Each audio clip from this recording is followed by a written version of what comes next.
This is interesting. Which way are you thinking about going? Give me a clue. Do you want to give me a clue? Interesting. Mighty's right. Oh, it's a library. I thought it was a bus at first. It's the mobile library.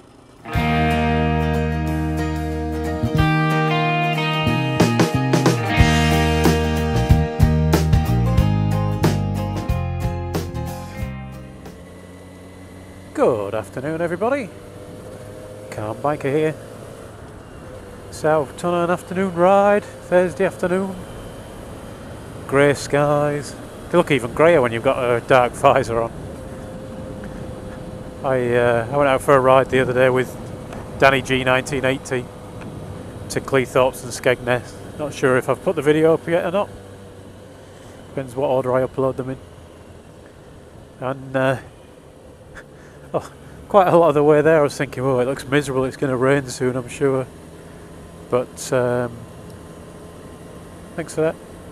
But it was just that I've got this dark visor on now. I've got this dark visor and I keep forgetting. As well as being dark, it seems to put a tinge to the sky that makes it look more rainy. Don't know why. So yeah, not what's it actually look like? It's not too bad when the visor's up. Had a bit of good news today, quite quickly this time round. Usually it takes about a month for the results from our retina screening to come through, but a couple of weeks. They've sent off my retinal photography pictures, whatever, to the retinopathy pixies who've had a good look around and sent me a letter telling me that as far as I can see there's nothing wrong. Hey! So I should be able to keep my vision for another year at least, when they'll want to check it again.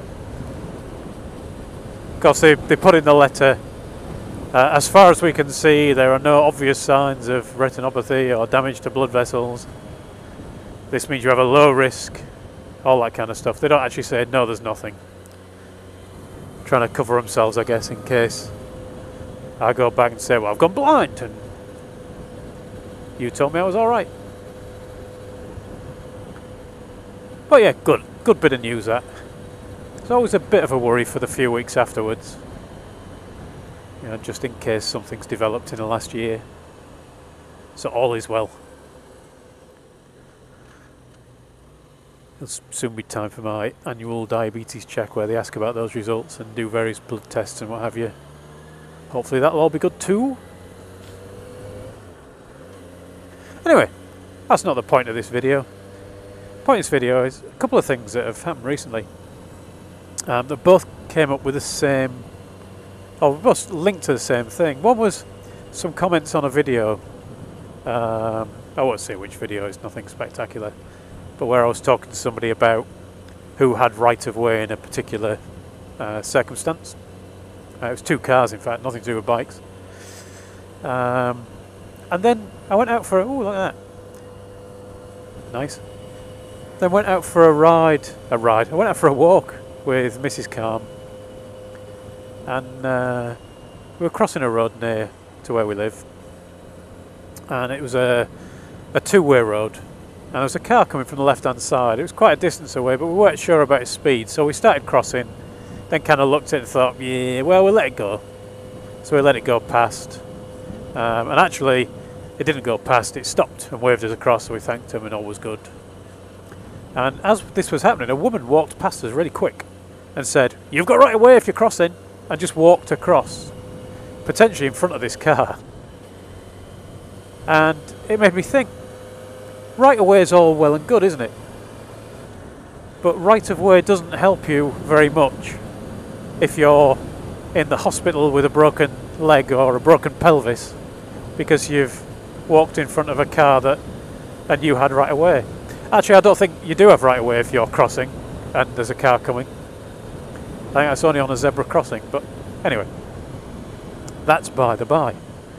So it made me think about right of way in general, because quite often I'll be going across a junction or something like that, or something like this one, maybe without the lights, or a crossroads where you've got right of way and there's cars can come in from the sides, and a car will pull out in front of you, or in front of me, and I might say some choice words, or I might toot or wave my hands about, something like that. But in the end, you know, right of way, yes, you were in the right, but if I ride into them, that's going to not only smash up my bike,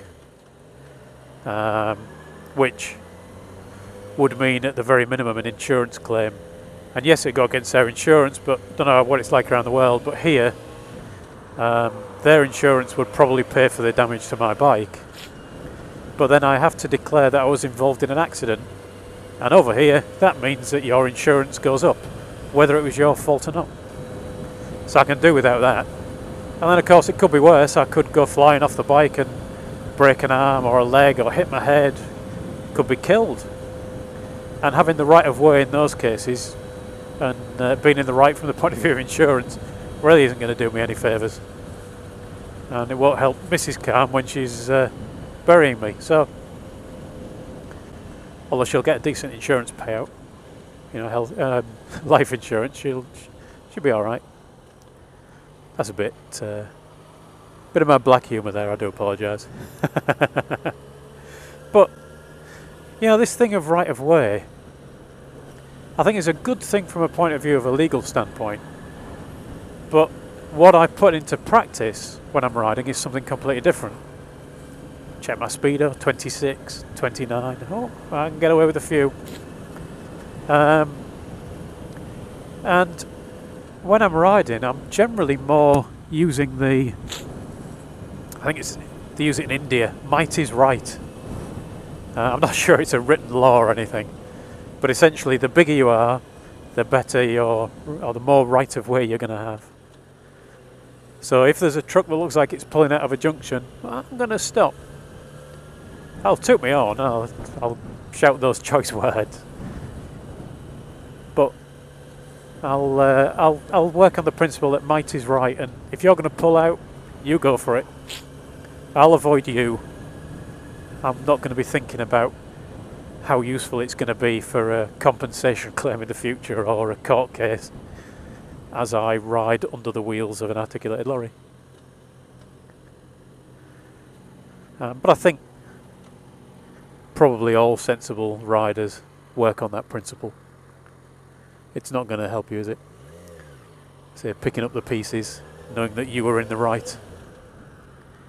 Anyway, let me know what you think in the comments. And clearly this vlog is coming to an end because I'm starting to use a stupid voice. So I'll finish off and say thank you all for watching. Ride safe everyone, and I'll talk to you all again soon.